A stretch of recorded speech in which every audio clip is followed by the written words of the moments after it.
Let me tell you something most men don't want to hear. You can be tall. You can have the perfect beard. You can drive the latest car. But none of that, none of it will make her heart flood with desire or her soul overflow with emotion.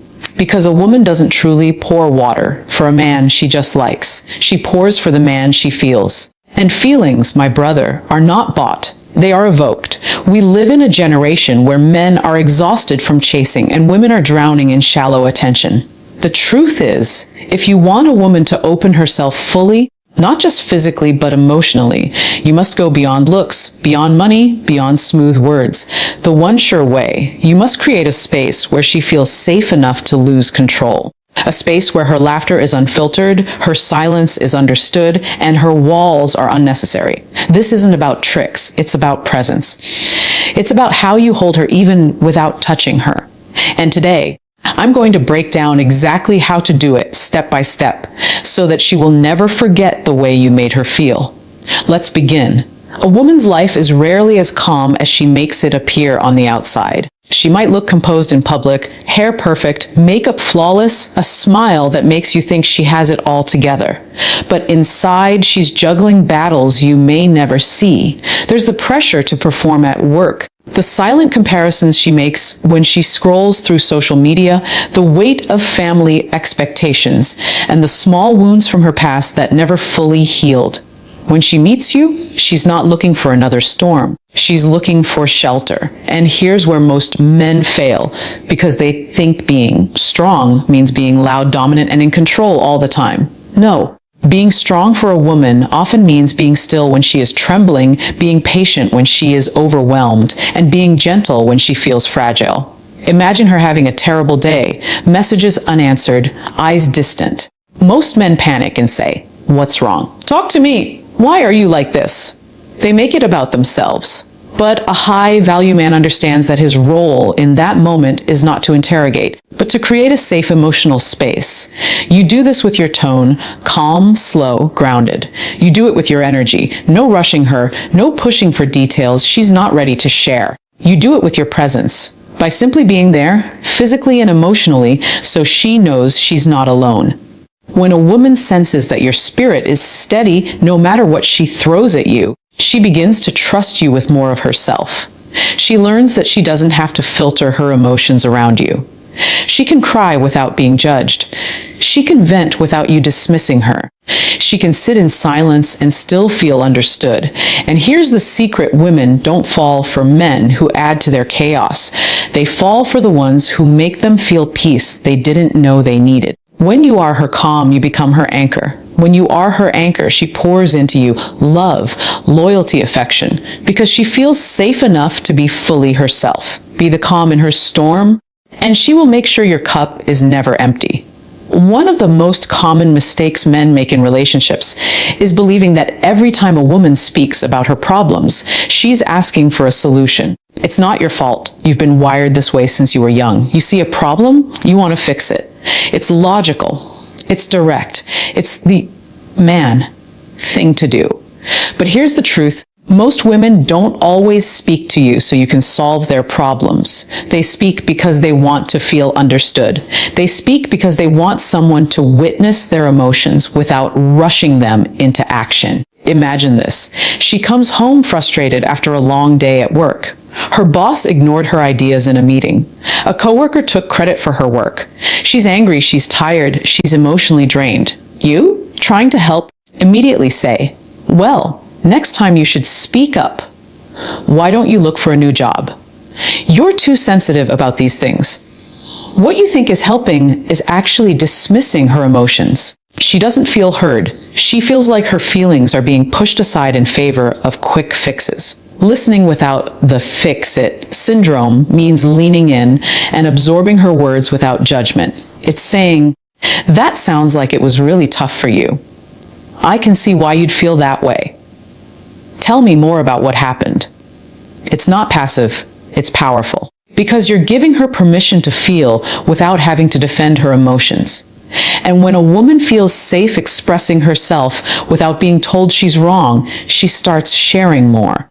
She opens up about deeper layers, things she's never told anyone. This doesn't mean you can never give advice. It means you wait. You let her pour it out completely, and only when she asks, "What do you think I should do?" do you step in with solutions. Men who master this skill are rare. Most are too impatient, too eager to fix, rather than to feel. But the man who can sit in her storm and simply listen, that's the man she will run to, not just in crisis, but in joy. Because in her heart, she knows. You hear her even when she's not asking for answers. Compliments are easy. Anyone can say, "You look beautiful today," or "I like your dress." But if that's the only way you affirm her, you're competing with every man in her DMs, every stranger on the street, and every heart emoji under her Instagram photos. Here's the thing, most women already know when they look good. What they rarely hear is recognition for the things that aren't visible. And that's where you separate yourself from the rest. Speaking to her soul means noticing what others overlook. It's saying, "I love how determined you are when you're chasing something you care about. The way you handled that situation with grace, that's inspiring. I admire how deeply you care for your family." These are the compliments that hit different because they acknowledge her essence, not just her appearance. You're not just praising her physical shell, you're validating the depth of the person living inside it. Think about this: beauty fades, but the parts of her soul you touch will echo in her memory for years. A woman will forget what you said about her new hairstyle, but she will never forget the time you told her she was brave when she felt like breaking. When you speak to her soul, you create a connection that goes far beyond attraction. You give her something that money can't buy, filters can't fake, and time can't erase: emotional recognition. And once a woman feels seen on that level, it becomes almost impossible for her to feel the same way about any other man. But this requires sincerity. Women are highly intuitive. If your words are rehearsed or manipulative, she will feel it instantly. The power is not just in what you say, but in the fact that you mean it. This is also where you, as a high-value man, must slow down and observe. Watch how she treats people when she gains nothing in return. Notice how she reacts under pressure. Listen to the passion in her voice when she talks about what she loves. Then reflect those truths back to her. When you speak to her soul, you're telling her, "I see you, the real you, and I like her."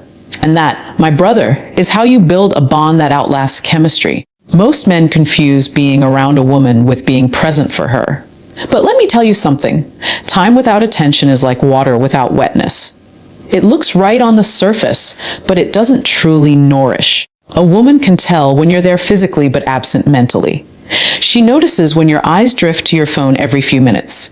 She feels it when your responses are short, distracted, or mechanical. She knows when your mind is somewhere else, even if your body is sitting right across from her. Presence is not measured in hours, it's measured in depth. 10 minutes of full, undivided attention will always mean more than 2 hours of half-hearted company. Being present means putting your phone down and looking into her eyes when she speaks. It means asking follow-up questions because you actually care about her answer. It means remembering the little things she says in passing: her favorite childhood snack, the name of the teacher who inspired her, the dream she's too scared to chase, and bringing them up later in ways that show you listened. When you give her presence, you're sending a powerful message. Right now, nothing matters more than you. That feeling is rare in today's distracted, fast-paced world, and that's why it leaves such a deep mark. Think about it. Most men are multitasking even in their relationships. They're texting during dates, watching TV while she's talking, or mentally running through their to-do list while she's opening up about her day. But a high-value man understands that presence is a form of intimacy all on its own. It's not just about making her feel valued. It's about building trust.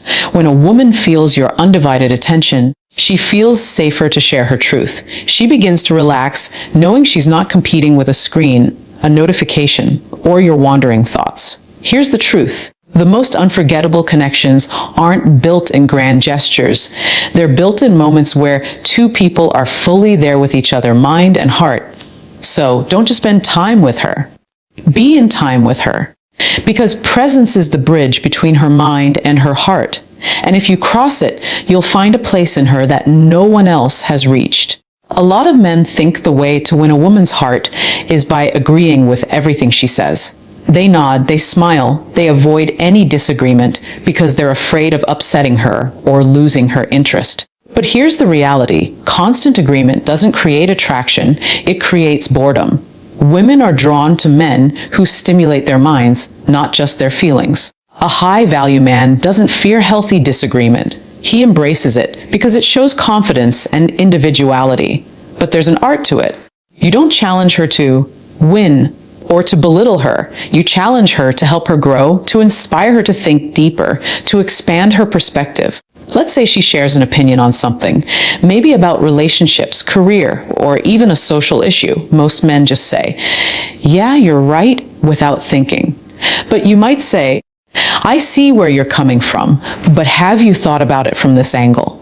Then you share your perspective, not aggressively, not as if you're proving her wrong, but in a way that invites curiosity. This kind of challenge does three powerful things. It shows you have your own mind and you're not afraid to use it. It communicates that you respect her intelligence enough to engage in meaningful dialogue. It creates a spark of playful tension, something she'll find both stimulating and attractive. The key is balance. If you push too hard, you'll seem combative. If you never push at all, you'll seem bland. Challenging her comfortably means keeping the tone light, respectful, and even flirtatious at times. It's letting her know you value her opinions, but you're not afraid to stand your ground. This dynamic builds a different kind of intimacy, mental intimacy. And here's the secret: when a woman feels mentally challenged in a safe and respectful way, it often deepens her emotional connection to you. She'll look forward to your conversations because they leave her feeling more alive, more engaged, more herself. So don't just be the man who makes her feel comfortable.